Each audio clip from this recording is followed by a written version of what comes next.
Hello, hello, check, check, mic check, sound check, reality check. um, I'll give you guys a minute to come in. I will apologize in advance for coming on 90 minutes earlier than I have been projecting. My schedule is just kind of all over the map in the summer. So happy that that's almost over. I love structure. I love predictability. So as the structure and predictability increases, so will the consistency of what time I do my lives. So I've been saying I'll try to shoot for around 2 this week. And today I am 90 minutes earlier than that. I figure that's okay since sometimes I'm like 2 hours later than that, but I do apologize for anybody that finds that upsetting. I have a lot to talk about. I want to start with my normal stuff, but why don't I give you maybe a quick rundown? Obviously, from my thumbnail, mostly I want to talk about Cruella de Vil, otherwise known as GHIZ. What an evil, evil person. I think in my mind that I think of women who are that dark and evil as being even more evil than men that are that dark and evil, simply because in some sense we expect that crap from dudes. In some sense we don't expect that crap from women, but we should expect that crap from women sometimes, and we shouldn't put that on all the men in the world, because there are a lot of really good guys in the world that would never, ever, ever dream of doing anything like the crap that little E did, or Prince Andrew allegedly did, or Trumpster Fire allegedly did. But Ghislaine was convicted of all this stuff, so we don't need to say allegedly. And little E was convicted of some of this stuff in the 2010s. I like saying that, the 2010s. So we don't need to say allegedly there either, although we all know that he was Epstien before there was a second trial. Imagine if there was a second trial. Just imagine. The whole thing is pretty unimaginable, in my opinion, to have the standing of our leadership be where it is at today. August, what day is it? Is it August 12th? Yes, it is. It's August 12th of 2025. So let's get rolling. Please hit your like button if you don't mind. Make sure you're still subscribed. Turn on your notification bell to ring. Share a video of mine with somebody that you think will like it. And everything I say, simply my opinion for the sake of hoping to start a conversation, open up a discussion, learn something, be educational. All these videos are made for YouTube. It's an infotainment platform. So, yeah. Honestly, it's also overwhelming that I find myself, in some sense, just wanting to absorb more information before I come on and do a live. But there's such an inundation of too much information, which I think is intentional. Flood the zone. And then if I am just trying to catch up with all the news, I will never come on live. And, the coming on live is what helps me process all this information. So some of it I'm processing while I'm watching and taking notes. I think some of my best processing happens while I'm live. I have those moments. And also some of my best moments of clarity are just those really unexpected times, like while swimming or gardening or just really zenning out. So that's my purpose in doing these videos, is really to kind of give myself the therapy from all the media coverage. And sure, I could hide from the media coverage, but that's not my thing.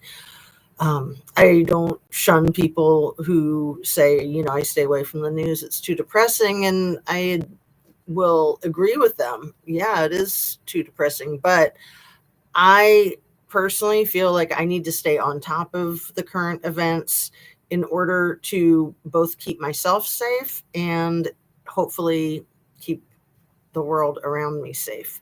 So right now, we know that the National Guard was deployed in DC yesterday. You guys have probably all seen the joke of a presser that Dear Donnie did, flanked by some of his worst henchmen. On one side was Keg's Breath, and on the other side was Blondie Bondi.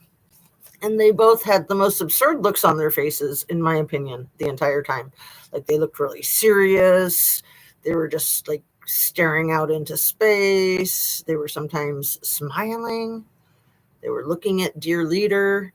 I noticed that everybody on Keg's Breath's side had their hands like straight down by their sides. And then everyone on Blondie Bondi's side, you had Kash Patel right next to her. They all had their hands out in front and like holding their own hands, like covering their private parts. And I didn't think that that was a coincidence, that everybody on one side was holding their hands one way, everyone on the other side was holding their hands another way. Strange, very strange, very almost like military and fascism, in my opinion. So this whole thing with deploying the National Guard in DC is very fascist. Excuse me, I bit my tongue. And yeah, isn't that funny? Like the whole metaphor of like biting your tongue. Anyway, what was I going to say? I can't distract myself with tongue bitings. The thing about crime actually being at an all-time low in Washington, D.C.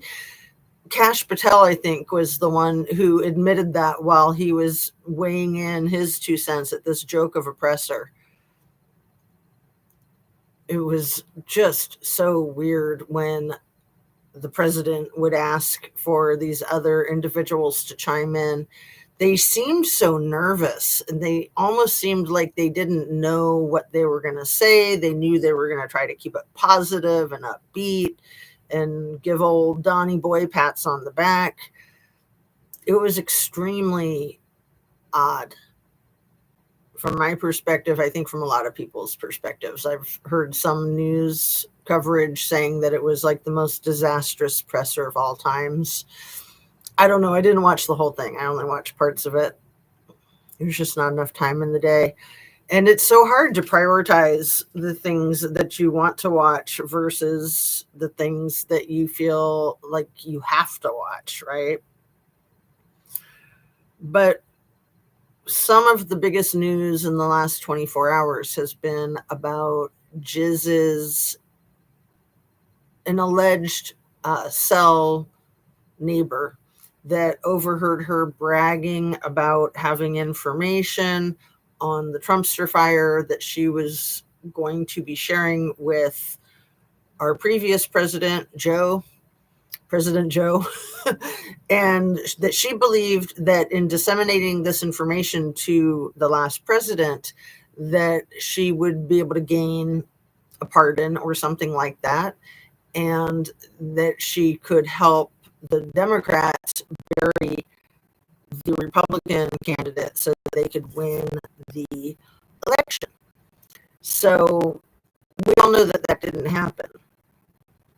There's no meeting that we know of, and the Democrats did not win as far as we know. I mean, I'm still one of the people that believes that the election was hijacked and that there was all kinds of election fraud, starting with all of the bomb threats and ending with all the manipulation. But that's not what I'm here to talk about today. I'm here to talk about the biography that Andrew Lowney is the author who has written a biography about Prince Andrew. I think it's going to be published and it's already published. I think it's going to be available the day after tomorrow. So he's been making the rounds, talking about basically dirt on Donnie hanging out with Prince Andrew, the extremely lewd conversations that they had together. And I think that Michael Bloom has discussed this too, more of the Kit Kat grabbing type of conversations. So apparently, allegedly, they had a competition, like a bet going in their little Kit Kat club of who was going to be the first to bag Princess Diana. So there's been a lot about that on YouTube if you've caught any of it. It's so sad. It's so crude, and I don't doubt that it's true. I mean, it sounds highly plausible. And for this author, Andrew Lowney, to be publishing this book about a member of the royal family, of course, he's opening himself up for massive lawsuits. So if it is true, he can win the lawsuits. If he's making it up, he'll be out millions of dollars and probably his entire career would be over. So I would venture to guess that he's legitimate, in my opinion. So there's also some information circulating the interwebs. So it's just speculation. It's just rumor at this point, but it's consistent with my beliefs that I've had for a while. What I'm talking about is Vladdy having Jeffrey's recordings, Vladdy being in possession of a lot of the hard evidence. Even just yesterday, I was saying that my speculation is that is what's going on right now with Vladdy and Donnie, is that Vladdy's leveraging against Donnie. He can get whatever he wants. He can probably get Alaska back if he wants it. And he can probably get all the territory of Ukraine back as far as Donnie is concerned. I don't think it will fly. I don't think any of this territory swapping that Donnie is alluding to, I don't think any of it's going to fly. I don't think that the international population will accept that. And I don't think that our country will accept anything about Alaska territory. So we'll see. I mean, maybe that's not even part of his plan. But I have been trying to speculate on where these two world leaders might be anticipating their meetup in Alaska. And it looks most probable that it would be Anchorage, although I don't personally believe that it's going to happen. I kind of think come Thursday or Friday, Dear Donnie will say, we're going to do it in a couple of weeks, because that's kind of his classic dog ate my homework kind of thing. But there have been presidents that have met up with other world leaders in Anchorage and even in Fairbanks. But Anchorage is the most likely, where they really do have some 5-star hotels and the fancy restaurants and military base.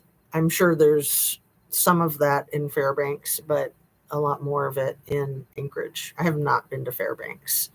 But for the most part, Alaska's pretty desolate. I mean, even the big city of Anchorage is not so big, and there's not that many people there. There's not that much there. It's a very tough environment to survive in. It kind of brings to mind like how tough the environment is in the Sierra Nevadas, Truckee and Tahoe. It's a great place to vacation, but it's not a place to live year round unless you're really hardcore. You have to be a serious survivalist. And yeah, there are a lot of survivalists out there, There are a lot of people who would love to live in the Sierra Nevadas and people who would love to live in Alaska. But I think for the most part that they love the romanticized fantasy of these places. And then once there, living through the harsh winters, most people don't make it for 12 months even in either of those environments. So the populations are low, the resources are scant at best. I mean, even in a place as fancy as Tahoe, there's not that many people there other than during peak ski season. So during peak ski season, it's like Disneyland for adults. It's just overrun. There's tons of money. Everybody's making money. But year round, no, not. And I can speak for Alaska because I've been there. I've been to Tahoe as well. But in Alaska, you kind of get more intimate with people because there's so few people. Everybody's just dying for social contact. A lot of people that have businesses and are permanent residents in Alaska also have businesses and permanent residents in another warmer climate. Yeah, honey? Look at your phone real quick. I'll text you. Yeah. Can you let dogs in? Can you let the dogs in if they need it? Yeah. The daughter says, look at your phone. I'm going to text you. And then there's no text, but she's probably texting me right now. Probably going to ask if she can go hang out with some friends. And I'll say, no, clean the house, Cinderella. I'm kidding, of course. Let's see. What did she say?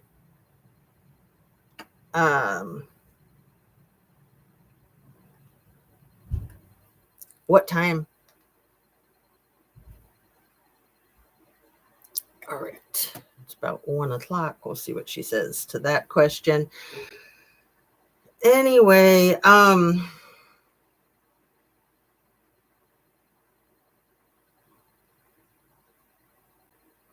part of that disaster presser yesterday, and I have 4 people here and nobody that said hi in the chat yet. If you want to, please do say hi in the chat. If you don't, that's fine too, but I always love it when there's conversation going on and to know who's here, but you know, I'll just continue.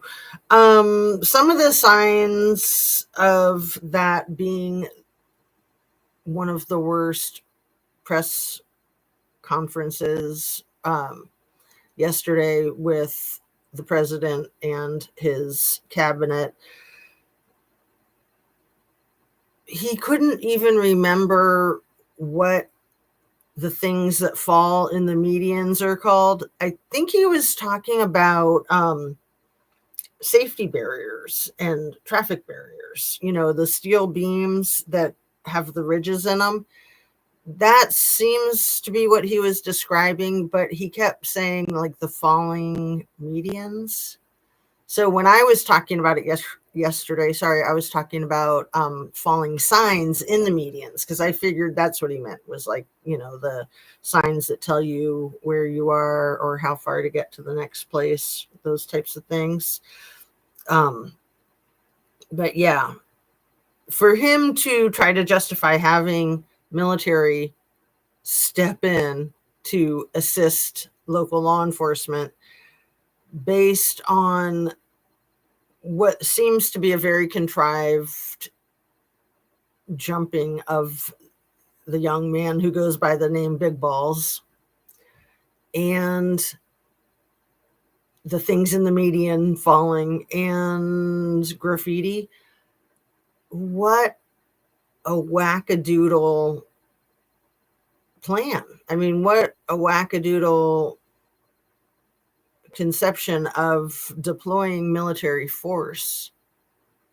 And again, I said this yesterday, and I can't underscore this enough. I don't think enough people are talking about the absurdity of this administration and how it almost seems like this kind of bravado to flaunt how absurd they're being.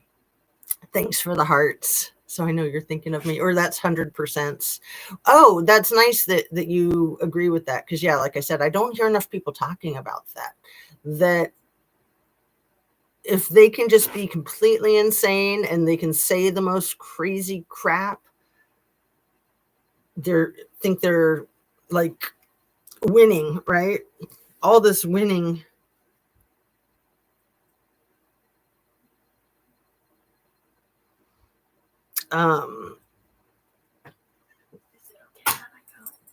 Yeah, that's fine, honey. Just make sure you take sunscreen. Yeah. And Okay, so puppies out here. yeah. And do you have money? No. I've got some in my purse. Okay. But I'm live. If you want to grab my wallet, I'll give you some cold hard cash.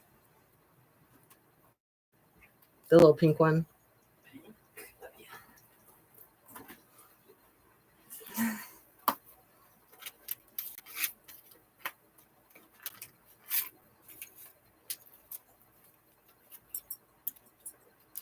There's that. And then here's a little bit more. Give you all my money. Clean me out. Okay. Thank you. Love. Let me give you a kiss off screen. Have fun. They're fine. Thanks. Oh, how cute. How funny. Yeah, the end of summer. I think she starts school next week. That's like a weird shadow. Anyway. So yeah, I'll give her all my money. I'll clean up my wallet so she can go enjoy milk the end of the summer. I remember just getting completely overwhelmed and depressed at the end of the summer. It's just like, no, it happened so fast. It can't be over. Okay, what else are we talking about? The dirt on the Trumpster fire, the Ghislaine shenanigans. Ugh. I would imagine she loves all this attention that she's getting on a national stage as if she's an important person. She's an important person, in my opinion, the same way Charles Manson is an important person or Jeffrey Dahmer is an important person. And I started to say at the beginning of this live how in some ways women who do these types of things are even more grotesque than the men who do these types of things. And in some ways, they can hide in plain sight and be forgiven. I think, if a woman is pretty and slender and has the social skills and the nuances of, basically being like an aristocrat, they get a free pass a lot of the time. I mean, I think that is, although that doesn't really describe scammy in Kylie Rodney's case, I do feel like that's a lot of how scammy came out of that whole situation, basically unscathed. If she were fat, let's just say it. If she was fat, she would have been more of a villain. If she was ugly, she would have been more of a villain.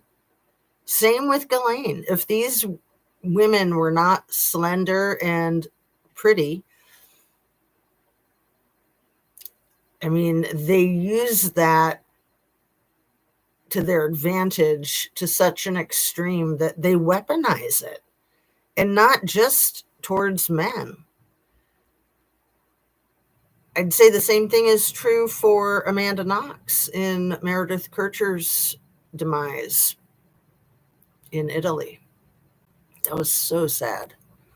I think we're at about 18 years since that happened. I want to say it happened in 2007, but let me make sure. Let's see. Meredith Kercher, Amanda Knox.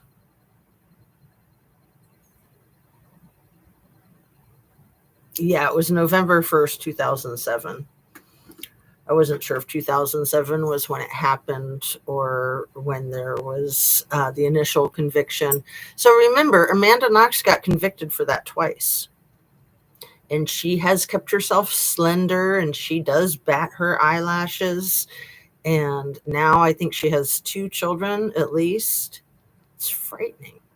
What frightens me the most about Amanda Knox is that she's hitched her wagon to the Innocence Project, and somebody like her is just toxic poison to something like the Innocence Project, and that upsets me a great deal because I really believe in the Innocence Project. There are a lot of people wrongly convicted, and they shouldn't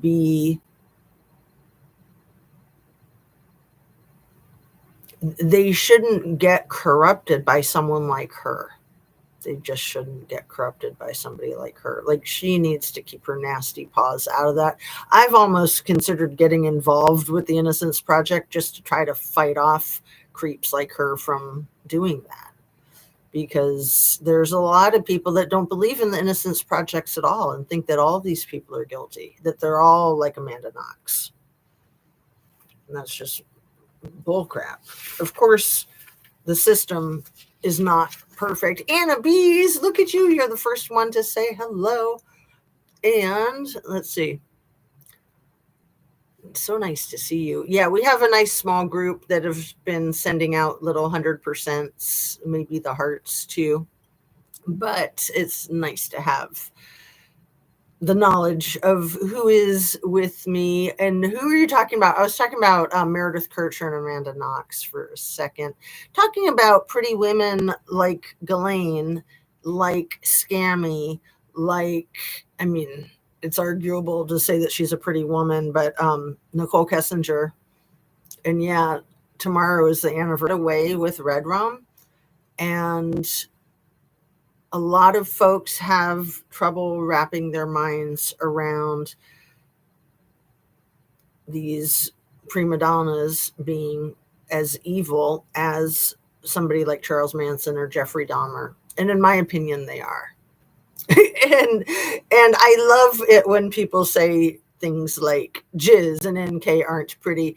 And, you know, I agree. Just like I call Keg's breath attractive sometimes, and it's probably you and some others who will jump in and say, I don't think he's attractive. And I agree with you. However, I think that in general, they have these features that people like, that they can kind of sell themselves, you know, being fit, being young, and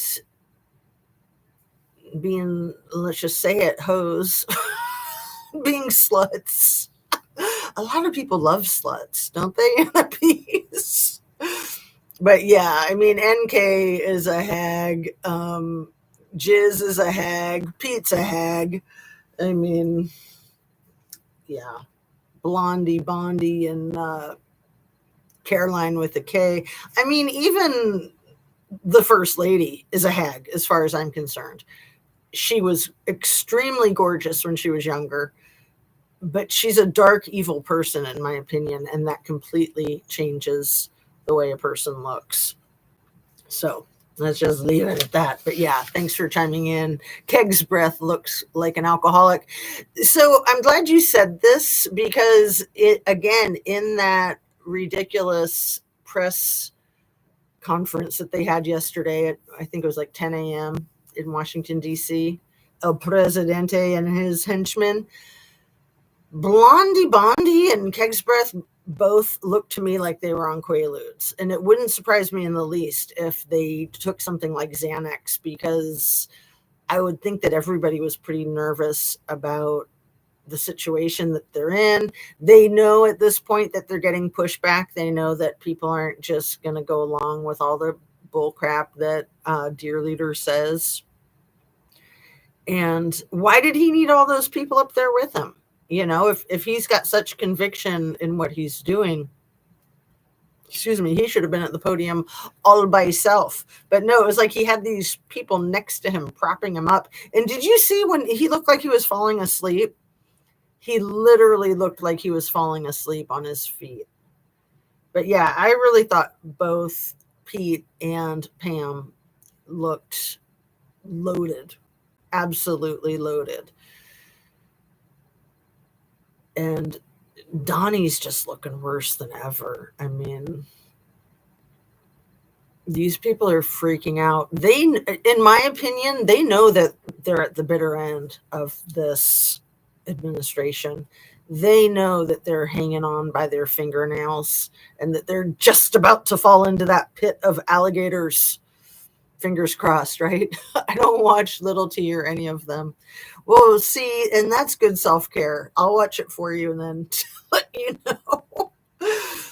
Because sometimes I'll just take a break and not watch any of it. And other times I'm just like, I've got to find out what the F is going on, put on my detective hat and get in there. So, witness tampering. A lot of what this administration does is witness tampering. Oh, and I also remembered the other person, and this is really key. I wrote it down so I wouldn't forget again. The other key person in the equation of Jeffrey getting Epstien and Barr being the AG, Donnie being dear leader, Bannon having interviews with him, tape recorded interviews constantly around the time of his being Epsteined. And you got to remember that it's the people that are closest to the person that 80% of the time are the suspects and the guilty parties. Dershowitz was another one. So that lawyer is such a freaking dirtbag. And I spoke the other day about how he sued this pierogi guy at the farmer's market, and that is actually real. This guy didn't want to sell him his pierogies because he thought he was a dirtbag, and Alan was like, I sue you. Slapped the guy with a lawsuit for not selling him pierogies at the freaking farmer's market up there in New England. I think Connecticut, I'm not sure. No, maybe it was Martha's Vineyard, actually. I think it was Martha's Vineyard. Could have been Nantucket, but I think it was Martha's Vineyard. Anyway, he's a dirtbag and a half. So there have been so many allegations against him that the survivors have withdrawn their allegations. I believe after being threatened, maybe after being paid off. I don't think people are going to step forward and make allegations against these really high profile people other than idiots like Anya Wick. I spoke about her yesterday. For the most part, people are not going to make fake allegations because it puts you in harm's way. It puts a target on your back. And yeah, he's such a dirtbag. So there were allegations towards him from Virginia. And I suspect that there could be interested parties like Andrew from the royal family, like Dear Leader, like Alan, who and Barr and Bannon, who needed somebody like Jeffrey to not be able to speak out against them, who needed somebody like Virginia to not be able to speak out against them. So there's an article I wanted to read to you guys. Let me pull that up and read it. Yeah.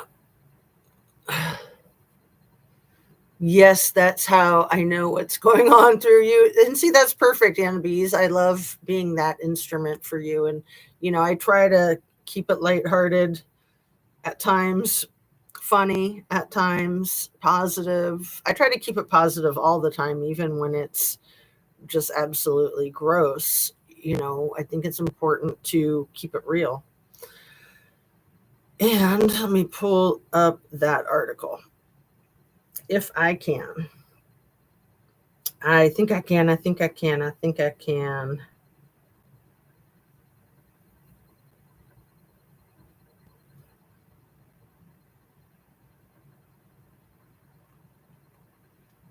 Sorry, it's taken me a little bit longer than normal. And that's not my fault. That's this ridiculous bull crap. Well, I guess it is my fault since I don't have premium YouTube without any ads. Let's see. So here is the article. Open with Chrome. This is from 5 days ago now. I only found this article this morning, and I was kind of devastated that I hadn't seen it sooner. And so I thought I wanted to share with everyone that's interested. It's Newsweek, and it's titled Prince Andrew and GHIZ Max Planned Dossier on Accuser. And if you don't know what a dossier is, it's just like a file. It's just keeping a file on somebody, keeping record. It's a threatening thing. If you're keeping a dossier on somebody, if I'm saying it right, dossier. Anyway, so I'm just going to read. Prince Andrew and GHIZ Max's email show them working together on a dossier, I think that's how you say it, to, quote, leak to the media about little E and Virginia Giuffre, according to a new book. This is the book that I've been talking about. Andrew Lowney's biography of the prince, entitled, is due out Thursday, August 14th, the day after tomorrow, in the UK, and has already generated headlines with its account of Andrew's relationship with Epstien and GHIZ. It also gives details on some of the work done behind the scenes by the BBC to land an interview with the prince in 2019 that ultimately led to him stepping back from public life. And it reveals BBC producer Laura Burns and assistant producer Olivia Davies had gathered emails between Andrew and Maxwell, shedding light on how they responded to the allegations. Why it matters. In a series of lawsuits and media interviews, Giuffre said she was trafficked by E and GHIZ, age 17, to London, New York, and the U.S. Virgin Islands in order to have sex with Prince Andrew. Eventually, she would sue Andrew in 2021, a case the prince settled out of court in 2022 for an undisclosed sum without admitting liability. And that undisclosed sum is probably somewhere around $12 million, I believe. He has always denied her allegations, but $12 million begs to argue that, right? If what she was saying were untrue, he'd be suing her for $12 million. Anyway, Maxwell, and that's what happened with Alan D., the attorney, is that she was suing him, and he countersued and threatened, and yeah. Maxwell was jailed for 20 years in 2022 on sex trafficking charges for her role in grooming girls for little E to abuse. She was also jailed for abusing little girls. Right? I mean, grooming girls for herself to abuse. And it's important for people to recognize that she assaulted these kids with her own hands and her own body, sometimes even prior to the dudes getting their hands on them. She is a really twisted, damaged piece of crap. The case has returned to the limelight with the re-election of Presidente DT, whose MAGA base has long pushed the narrative that the deep state hid the names of rich, powerful co-conspirators to Little E's crimes. The Rumpster-Fire administration ordered a review of the Little E files, while senior figures, including AG Pam Bondi, appeared to encourage the belief bombshell new details would emerge. They didn't write that accurately. Appeared to encourage the belief that bombshell new details would emerge. The DOJ and the FBI released a memo in July stating Little E did not blackmail prominent individuals and there would be no new cases, sparking a major MAGA backlash. The blackmailing is insane to say that that wasn't what was going on, because that was the primary operation. That was the primary goal, in my opinion. Yes, that's how I know what's going on. I did see that video. He is definitely on the Little E list. I don't have YouTube without ads either. I know, wouldn't it be nice? But it's just like another bill. Like, who needs another bill, right? We all have more than enough, more than our fair share. GHIZ did commit grape on those little girls, right? And setting somebody up for grape is just as vile. I mean, so yeah, but it's just important to know the details. It absolutely is important to know the details. She's an extremely sick individual. I can't say that enough. The what to know. Andrew gave the car crash interview that ended his royal career to the BBC's Newsnight, but another BBC show, Panorama, had also been investigating him. And Burns and Davies had traveled around America, quote, checking police reports, interviewing Epstein's staff, tracing victims of both him and Prince Andrew, and persuading Virginia Giuffre and her legal team to be interviewed on camera, according to Entitled. Burns told Lowney they, quote, there was another quote that I didn't put in quotes, but I'll just keep reading. They, quote, found personal email discussions between GHIZ and Andrew discussing Virginia. This is so insane. But this, to me, is evidence supporting the idea that she could have been Epstein, in my opinion. In my humble conspiracy theory opinion, allegedly. And shout out to Rich Lux for designing that silly little cliche. The emails between GHIZ and Andrew didn't exclaim, quote, it's a fake, end quote, I've never met her, in quotes, or any other questions. Instead, they worked together to build a dossier about Virginia to leak to the media. Newsweek approached representatives of Andrew and Maxwell for comment. Prince Andrew's Newsnight interview.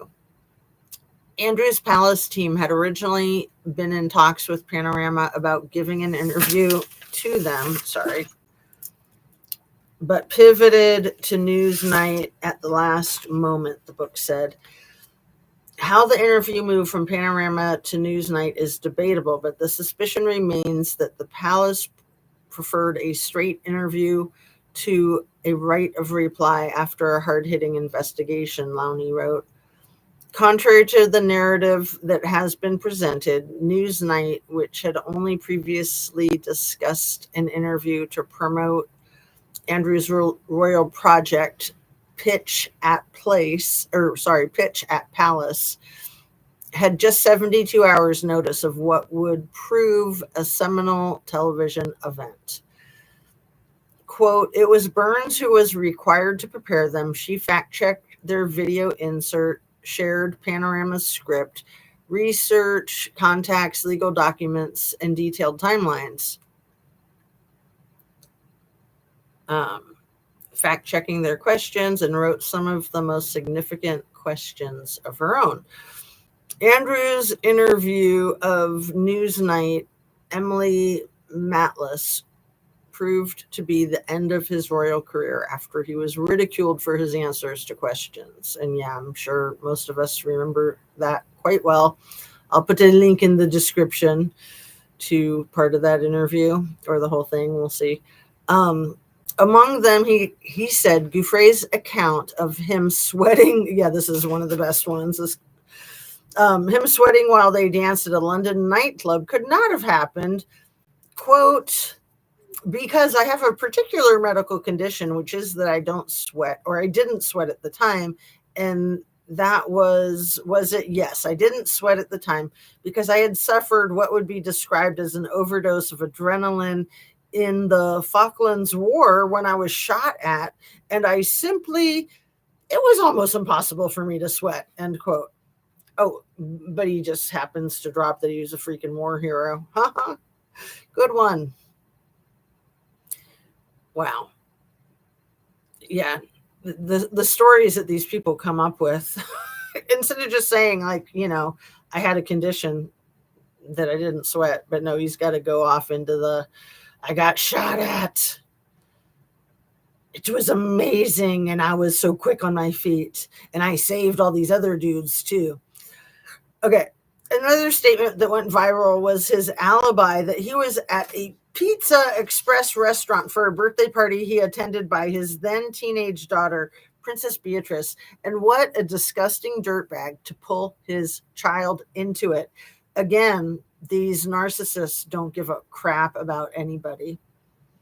And he will use his daughter as a pawn to try to avoid being nailed for being the dog that he is. Absolutely. No offense to the dogs. They're so cute. They're all three of them are sleeping in here right now on the floor. Little babies are so cute. It's so hot out. Okay, where was I? Quote, on that particular day that we now understand as the date, which is the 10th of March, I was at home. I was with the children, and I'd taken Beatrice to a Pizza Express in Woking for a party I suppose sort of 4 or 5 in the afternoon. Because yeah, it was his birthday. As if a prince is going to go to a Pizza Express with his teenager at 4 or 5 in the afternoon to celebrate his princely birthday, right? I think it was his 41st, if I'm remembering right. It might have said in here. He was also asked if he regretted his relationship with little E. Quote, now, still not. And the reason being is that the people that I met and the opportunities that I was given to learn either by him or because of him are actually very useful, end quote. He said, denial, denial, denial, deny. But yeah, I'm sure little E and Donnie and him did a lot of scheming together, not only to assault people and kids, but also to loot and dodge taxes and such, in my opinion. What people are saying. Lowney described in the book's introduction the research that went into it. Quote, some 3,000 people were approached researching this book. Fewer than a tenth replied. It is understandable that from loyalty or deference to the crown, many should do so. So I am grateful to those who did talk to me, many of whom had never spoken before. Quote, those almost 300 people included childhood friends, schoolmates, work colleagues, former staff, in spite of the NDAs, diplomats, charity workers, business associates, journalists who investigated the Yorks but were not allowed to publish their findings, friends and people who had encountered them in daily life. My information came not only from a long list of interviews, some on the record, but many not, identified using social media, electoral rolls, LinkedIn, and who's who, as well as over 60 years of media coverage, comments to newspapers, and closed Royal and Navy forums. I'd say he worked pretty hard on his book, huh? I'll get your comments in a second, Anna. Just want to read another chunk of this. I was also able, having gone to court, to secure closed files from the National Archives, as well as consult private diaries and letters. He did, though, get on the wrong side of Prince Harry over passages suggesting there was a fist fight between Andrew and Harry in 2013. I think there was, wasn't there? I don't know. Which were serialized in the Daily Mail on Saturday.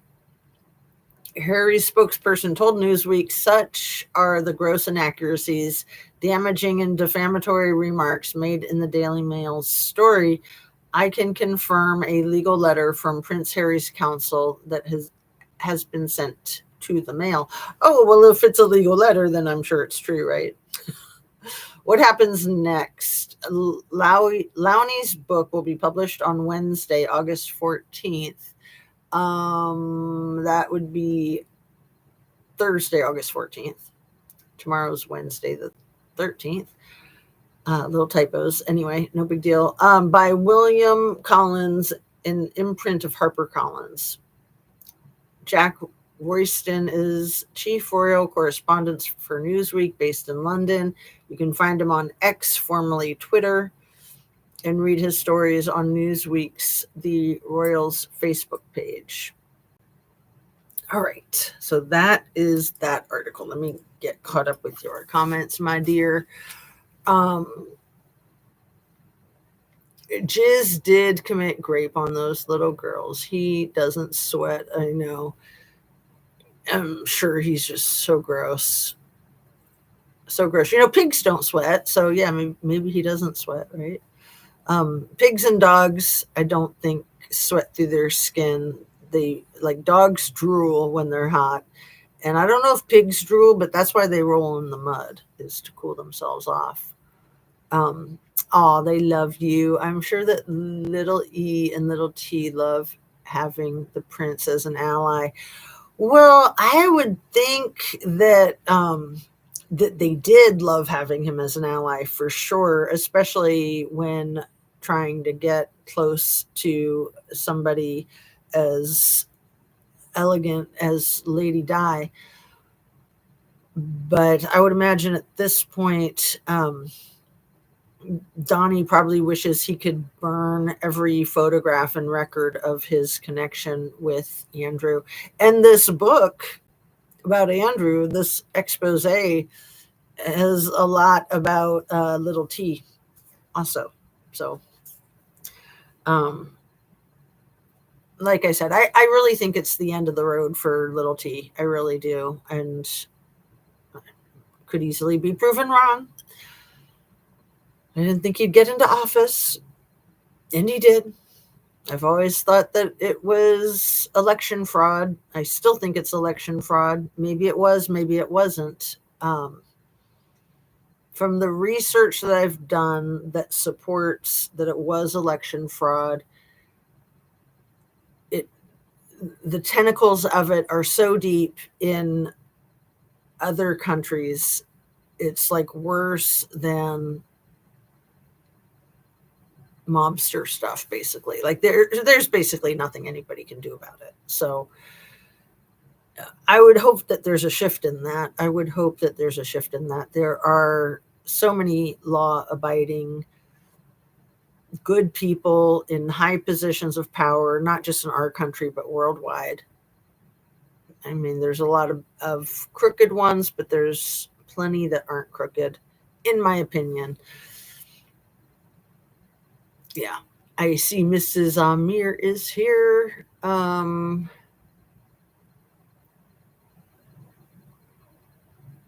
Justice Warriors. Mrs. Amir, how are you? Have to replay, too late.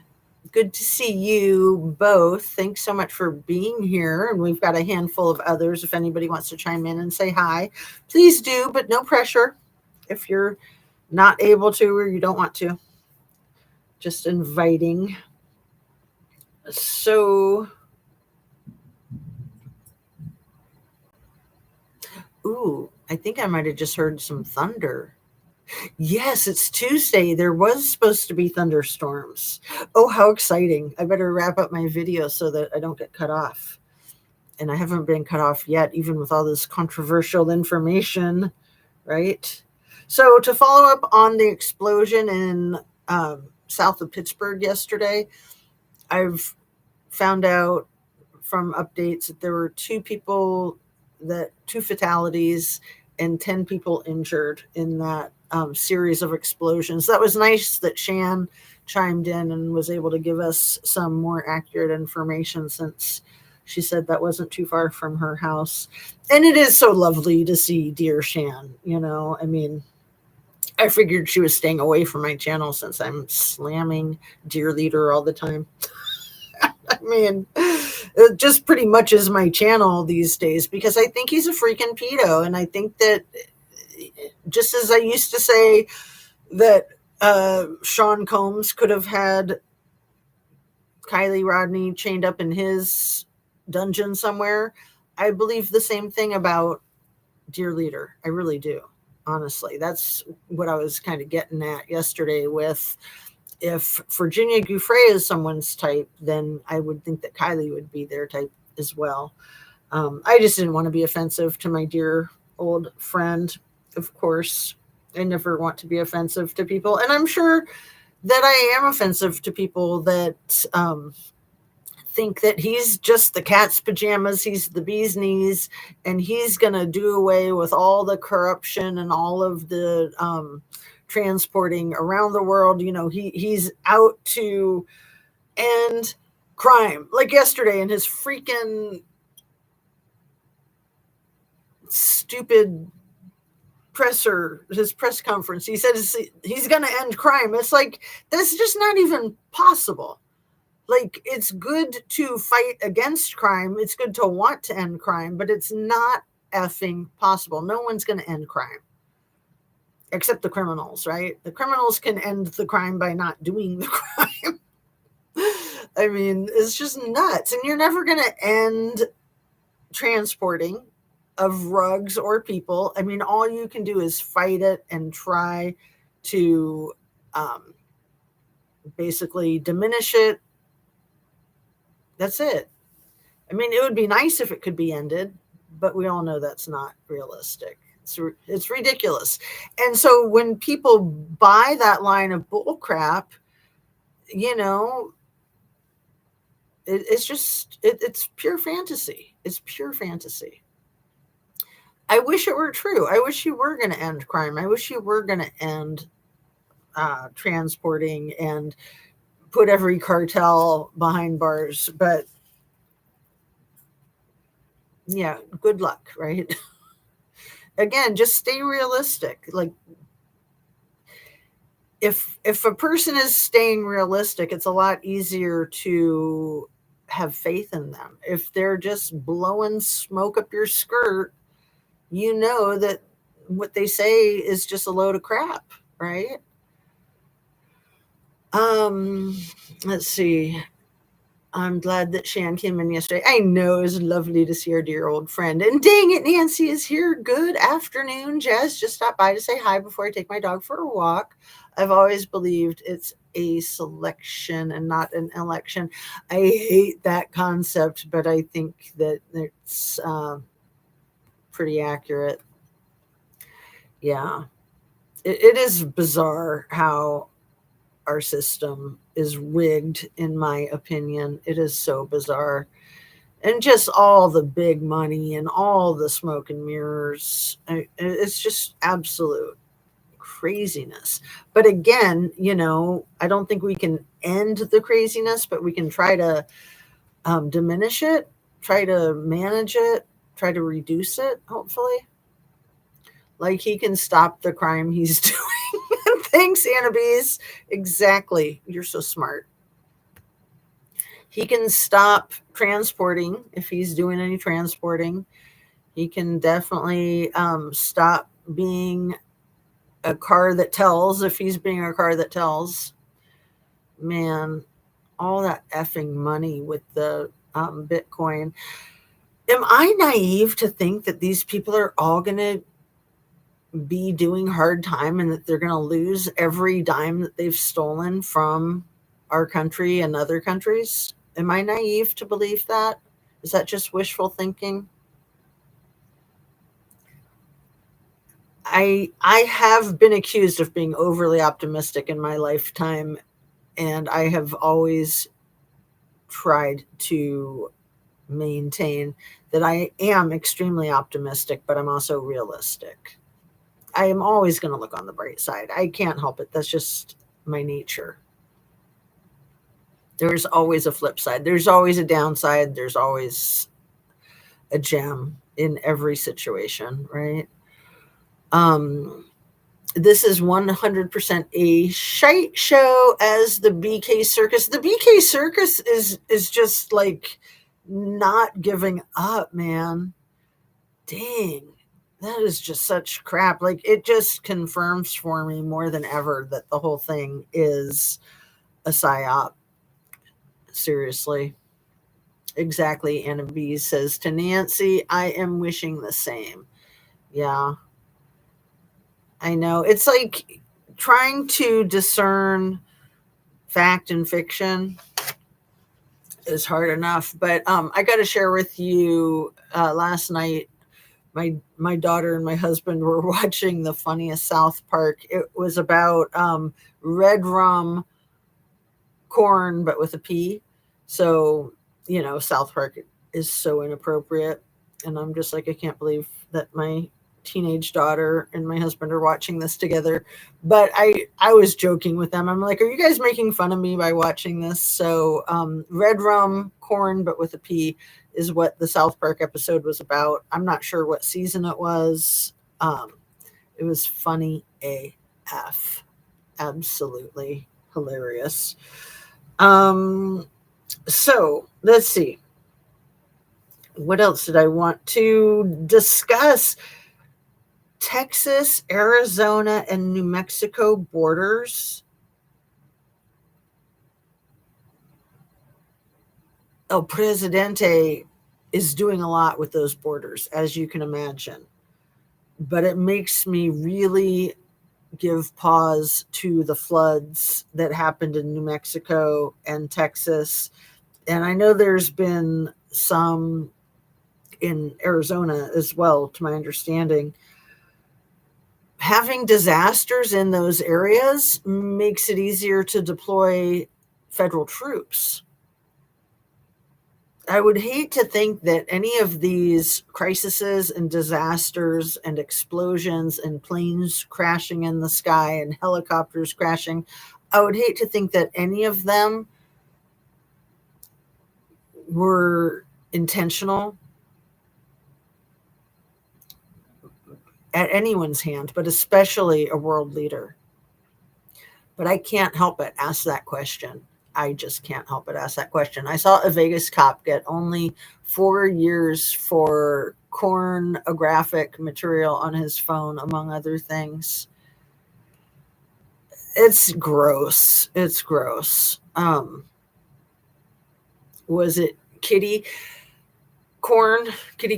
Yes, it was. So I think I shared with you guys that there was a police officer that my spouse worked with that we thought was a really good officer, and we don't think that of all of them. We really liked him. We thought he was a really good person. And then he took a job at a different department, and then years later, my husband saw a mugshot of him getting arrested in Toledo for soliciting from a child. And we were just like horrified. We were horrified that somebody, a commissioned officer would do that.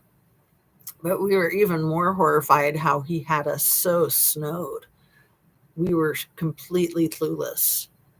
And he was single, but I never questioned that. I don't question just because somebody's single that is any commentary on their character or their tendencies.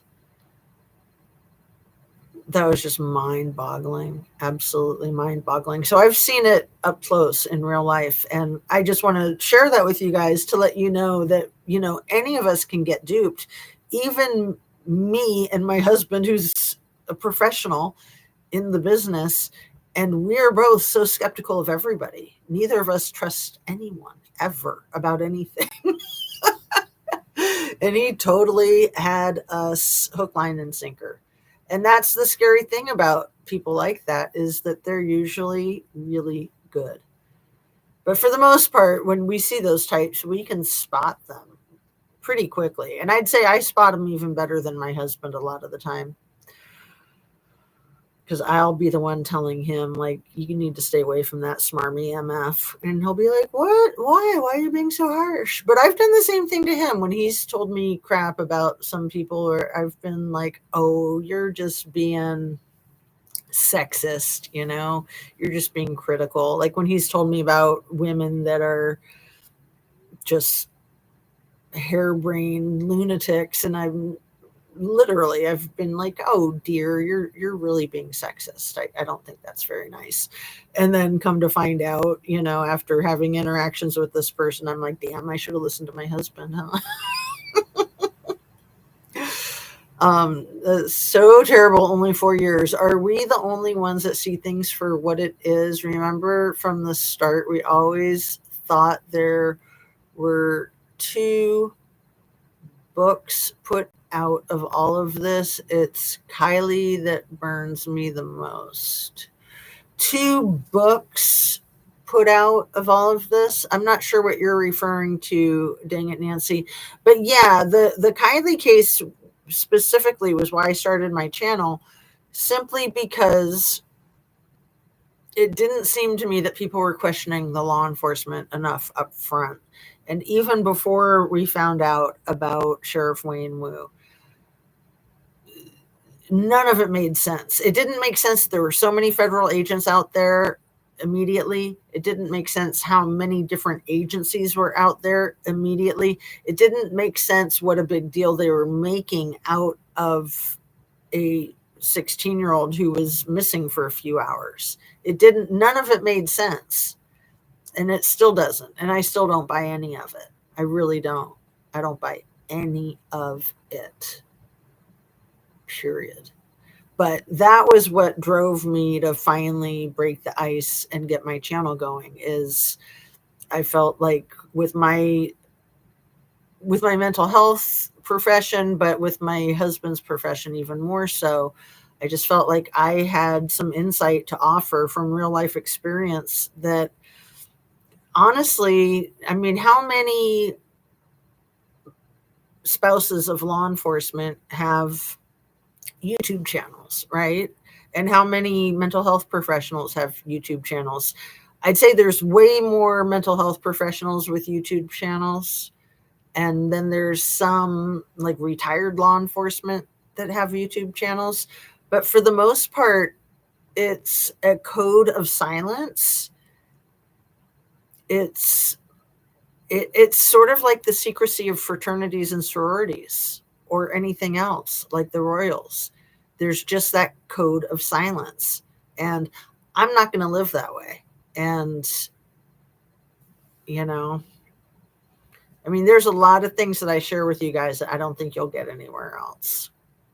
And I wish that wasn't the case. I wish that there were more people with direct firsthand or secondhand experience who would speak out and not do the honor and silence, to quote Lindsay once again. That was so insane when she came out with that little spiel on the day of her daughter's memorial service. She's over here recording a pre-written script for the news to tell people to F the H off and quit caring about Kylie. Like, even if, seriously, like let's just say that the way the case for Kylie is, like the narrative, the official narrative, let's just say that that's true for a second. And let's say that that's your kid. At the same time, that it would be hurtful for people to be talking about your child. And, you know, God forbid that that happened to anybody, including Kylie. There'd still be that part of you that would say, you know, I really appreciate that people care about her so much. I appreciate that people are looking into it to make sure there wasn't any funny business, to make sure that everything was legit. Like Gabby Petito's family. They've always been so freaking grateful for the media. And for them, without the media, without YouTube, they might never have found her remains. Ever, ever, ever. It was YouTube that wrapped that case up so quickly. And of course, it had the most tragic ending imaginable. But my point is just that when families are authentic and going through such strife and tragedy, that they could at least be grateful that people care, even if people are, you know, ill-informed or, you know, basically in left field. I would think that there'd be something very endearing about having strangers give a damn. So for me, I see it as evidence to support a lot of bullcrap going on when somebody is just being defensive and attacking. People are only defensive and attacking when they're trying to hide something, in my opinion. Especially with something as delicate and tragic as what happened to Kylie. And we still have that question. What the F happened to Kylie? Oh, so let's see. 2 BKs. I misread that. I was thinking like 2 books, like your, you know, your log when you're, say, a truck driver. You got your log, and then you got your other log that you show to the cops when they stop you to check. So you meant 2 Brian Kobergers. So let me reread that comment and then get caught up. Nancy said, are we the only ones that see things for what it is? Remember from the start, we always thought there were 2 BKs put out of all of its. Kylie that burns me the most. Well, there's the Brent Kopaka too. So I think you're referring to like the body doubles of 2 BKs. And I see your point, but I don't really have an opinion about that. I mean, I've just written that case off as pure crap for a long time.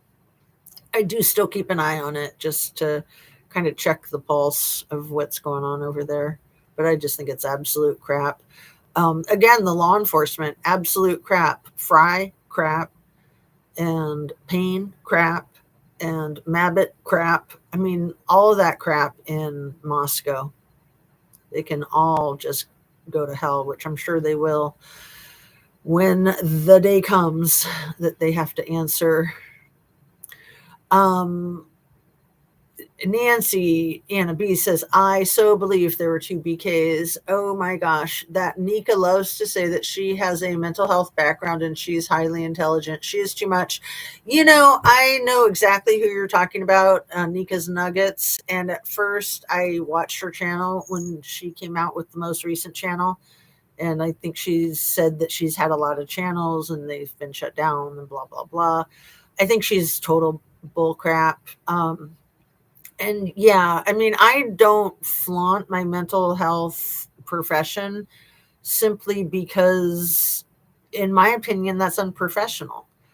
I mean, you know, for people that are attorneys with law backgrounds, that's,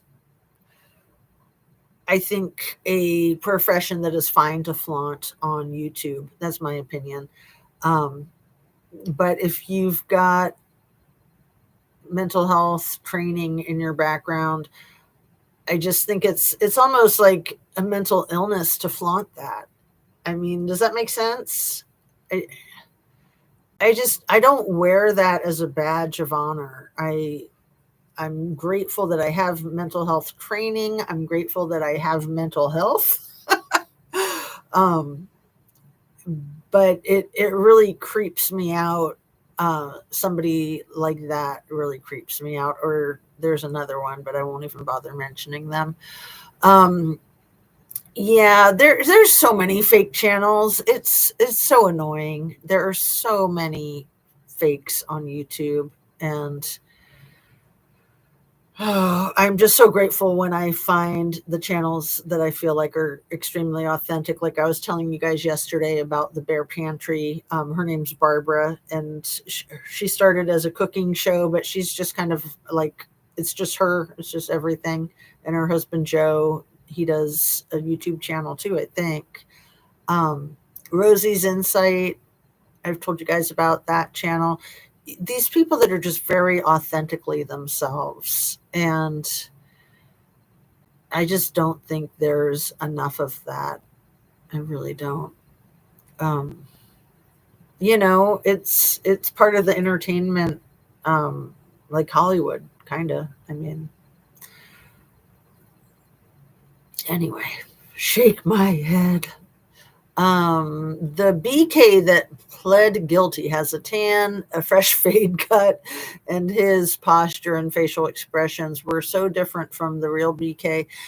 And, to argue the other side of that, Anna Bees, and I believe you, I think that you have really good discernment about these things, but just to argue the other side of that our posture, facial expressions, all that stuff can change day to day. And some of it can be our mood, some of it can be literally like the lighting.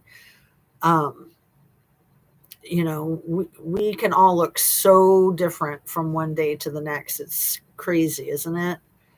But yeah, the whole thing with Koberger, and why the F would they wait if they're staking out his apartment there in Pullman for as long as they were?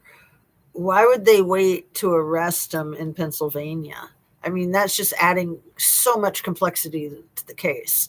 And then that whole thing with the house across the street that Susan Payne's name was on the title of the home, and the home was purchased like on or around November 13th of 2022.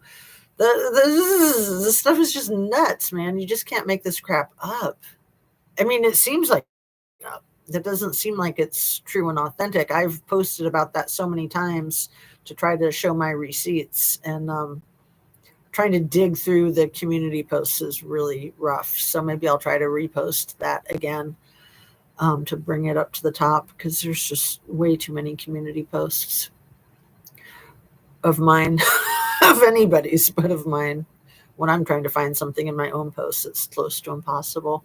Oh, also, I can stop a perv a mile away. You mean spot? Yeah. Oh, you can see a perv a mile away. I usually can, but like with that one police officer, I was so had.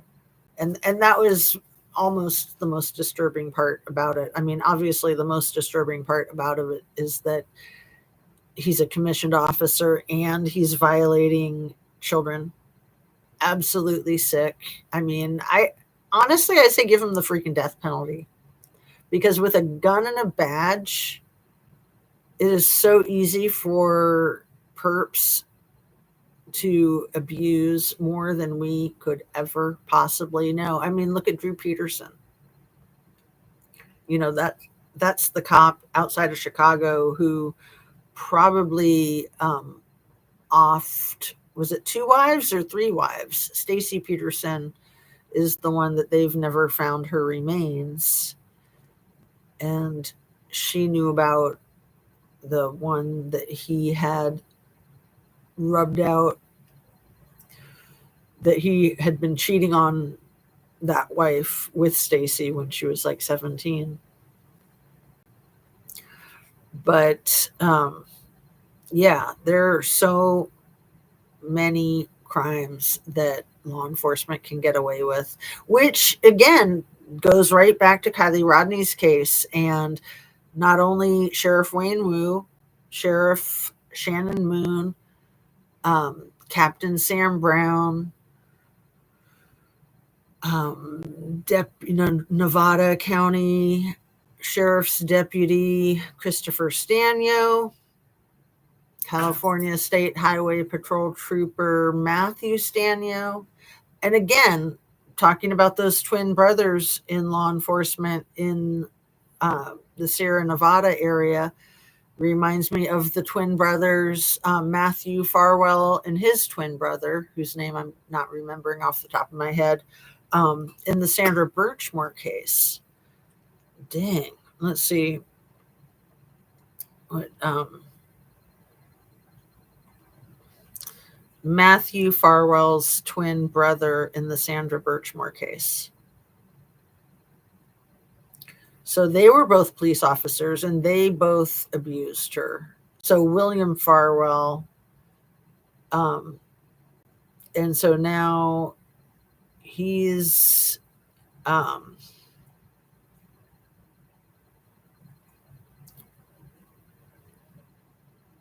mean, they've both been decommissioned, but I don't think there's any updates for Sandra Birchmore's case since Matthew Farwell was indicted a year ago, August of 2024. And so I think they were both with the Stoughton Police Department, but why is there no update on that case? I would imagine that there'll be a plea agreement for him and hopefully not a sweetheart deal. I mean, he effing unalived a woman that he impregnated after he started violating her, abusing her when she was a child. And they both did. And it wasn't just the two of them. It was like the entire department, basically. Again, people with a gun and a badge and the desire to exploit people. It's just unreal, the amount of power that they have. It's absolutely disgusting. Fred, sorry about that. I thought you were going to be on later today. I know I said 2-ish, but then I was able to come on much earlier, and now it's getting close to 2, and I've been on for almost an hour and a half. So is there any proof that BK... So I am sorry if that threw you, Fred. My deepest apologies, sincerely. Dang it, Nancy says, yeah, Anna, one's kind of hot, the other one dorky. Hey, did you know Olivia, the YouTube channel, is with Steve G's son? OMG. Dang it, Nancy, I hope you're kidding. So Olivia is the one who should have been arrested for her interference with the Gabby Petito case when she pretended that she found that water bottle out there where the law enforcement pretended that they found Brian Laundrie's tooth, and his dad pretended that that's where he found his dry bag, his dry sack. I don't like to say it like that because it makes me think of other gross stuff. Anyway, Olivia is one of those YouTubers that just destroys the platform, in my opinion. And I've seen some of her thumbnails recently. They've come across my feed, even though I tell them not to. And her thumbnails are always so effing misleading, so explosive. She doesn't care anything about truth or integrity. She's just trying to get a paycheck. And so now she's having sex with Kaylee's little sister or brother, older brother, younger brother. I don't know. How disgusting is that? How disgusting is that?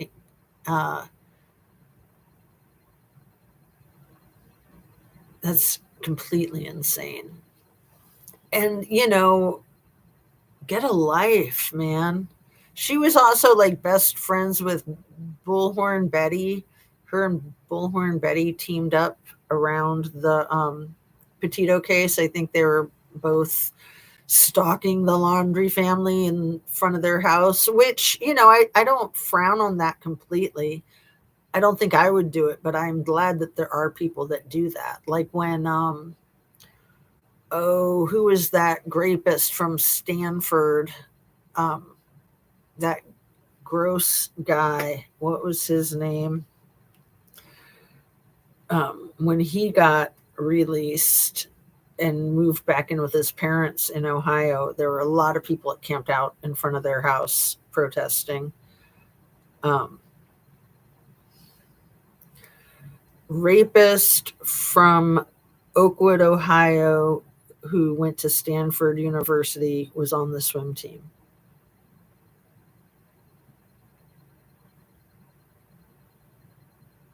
Brock Turner. Blah. Yep. Gross. So yeah, when people did that at Brock Turner's house, I was so happy that there were people that were out there protesting. And I think that they did it all legally and ethically. And, I was grateful for the people that did that in front of the Laundrie's house too. Like I said, I don't think I would ever do that myself, but I think it is a very brazen, bold, and respectable thing to do. But the whole thing with Bullhorn Betty and Olivia, I mean, no. And like I said, she should have been arrested for interfering with the case when she pretended to find their freaking water bottle and took it to the police department. And YouTube should have kept her off their freaking platform. I mean, they give some people so much grief, but then they allow other freaks to be complete freaks. So anyway, thanks for the tidbit of information, dang it, Nancy. I hope that it's not accurate anymore, if it was accurate. But yeah, if you want to share where you heard about that, dang. Is there any proof that BK was separating his trash into little baggies? I heard he was in his room when he was arrested. Right. I think the separating the trash into little baggies, I think that whole thing is bull crap. Absolute bull crap. But that's just my opinion. No, Nancy, didn't know that Steve G's son was on. In my opinion, I don't really think he's in jail, probably protective custody in Peru. That's the scenario that gives me peace. You think BK is in protective custody in Peru? That's wild. I hadn't heard nothing about that. If that is what you're saying and you want to share further. Anna B says that would be nice. Yepers, ever since Olivia did that interview with the GHIZ, they became hopelessly in love. Well, and she completely lied to the GHIZ, the Gonzalez family. She took their trust and betrayed them. I thought they all probably hated her for that. I mean, just twisted. And the only reason they even talked to her was because Kaylee subscribed to her channel and was a big fan of hers. And Kaylee should have known better, right? I was watching lawn mowing videos since I did not know you were on. That is hilarious, Fred Field. What is up with the lawn mowing videos? That is so funny. You're the only one I've stuck with. We are your hardcore OG. Oh, you are so kind. Dang it, Nancy. Oh, I misunderstood. Olivia is with Kaylee's brother. Ew. Oh,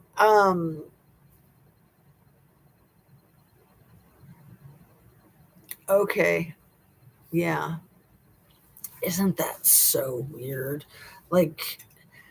I just think it's important to have boundaries. And, even though being a YouTuber is kind of a strange profession, or hobby, whatever it is you want to call it, I think it's important to have boundaries with the cases that you cover. I can't underscore that enough. I mean, it's almost like she's a spy, really. I mean, if they break up, is she going to make a whole bunch of videos about the freaking G family? Probably. Not if they break up, when they break up. I mean, come on. It is like she's a spy. I mean, that was my first thought, is she's just trying to get the inside scoop. Ugh, gross. And Anna B's is hilarious, says Fred. That's funny. I watch those videos too. Are they just like relaxing to watch people mow lawns, sort of like watching people knit in time lapse or something? They're getting married. Think you'll get invited, Jess? Oh, well, I better take it all back, right? Showed up in my feed the other day. Freaking A. Dang it, Nancy. I cannot emphasize your name enough. Getting married. Holy crap. Absolutely gross. And I'm sorry, but Olivia is a hag. Like, she looks really pretty when she has on like 4-inch thick makeup, but she is an absolute hag. She's tall and skinny, and she does her hair and she does her makeup, and she's like a Monet. From far away, she looks drop dead gorgeous. Up close, she's a barf bag. But that's also just because I have no respect for her and the way she pulls her freaking stunts. So yeah, I don't think I'll get invited. What do you think? That's really effing creepy. I mean, if people fall in love, great for them. But she's a creep to begin with. And then to marry somebody like that, I mean, the whole family is so vulnerable, and she's like swooping in to like save the day and interview them and to help them with their media profile or whatever. So, I mean, it's just really unethical. Not that there's any ethics necessarily affiliated with being a content creator, but there should be. Just decency and common sense, if nothing else, right? And yeah, if they are just made for each other and that's how they met, then so be it. But no, that just rubs me the wrong way. That's freaking nuts. She probably would have married Brian Laundrie if she had a chance, just to get the inside scoop, right? It is guys that clean up abandoned properties free to clean up the neighborhood. Oh, interesting. That's cool. I love it, Fred. That is really nice that there's people doing that. I mean, it's a lot of work. Very positive. The puppy dogs are at the door. I better let them out. I better wrap up. We're at an hour and a half already. Come here, babies. Are you trying to get out? Do you want to go play with the kitty cats? They probably need to go to the bathroom, so I should wrap up and let them out. Yeah, they clean up terribly overgrown yards, and it's pretty cool. That is super positive. Anna Beast, I gotta read your comment right before that one. Yes, she will. She's a media hoe, LOL. You know, it doesn't take a lot to destroy the integrity of this platform. Like, you know, this is why the platform doesn't have very much integrity, unfortunately. Freaks like her swooping in on victims' families and marrying their siblings. Ugh. Unbelievable. Okay. I'm about to weed eat. So do y'all want me to take a video? Yes, please. Dang it, Nancy. I know I do a lot of weed eater material, or what am I trying to say? Weed eating. Maybe I should make video material out of it. I've never thought about that. But no, weed eating and also the leaf blowing. It's very satisfying. I love the leaf blowing more. The weed eating, I don't like it because the grass and all that crap gets everywhere. And it makes me itchy when I do it, even if I'm not getting anything on me. I stay fully covered, but it just kind of makes my skin crawl. But the leaf blowing is just so nice to like clear everything. I just wish that those things weren't so loud. Yes, Nancy, LOL. No, you didn't, Jazz. Brian Laundrie, this is why we love you so much. I'm not sure what you're saying. No, you didn't about Brian Laundrie. But thank you for the love. Media ho, y'all are killing me. That was a good one, Jazz. Well, I'm losing my train of thought. So if you want to explain, dang it, Nancy and Anna Bees, if you want to explain your last comments, feel free. I'm going to look at my notes briefly and then wrap up so I can let the dogs out before they have an accident. Okay.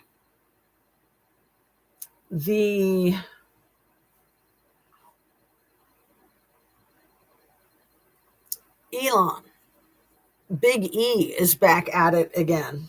And for that, we can thank him, right? I'm not sure what kind of trash talking he's doing, but I think he's posting more crap about little T today.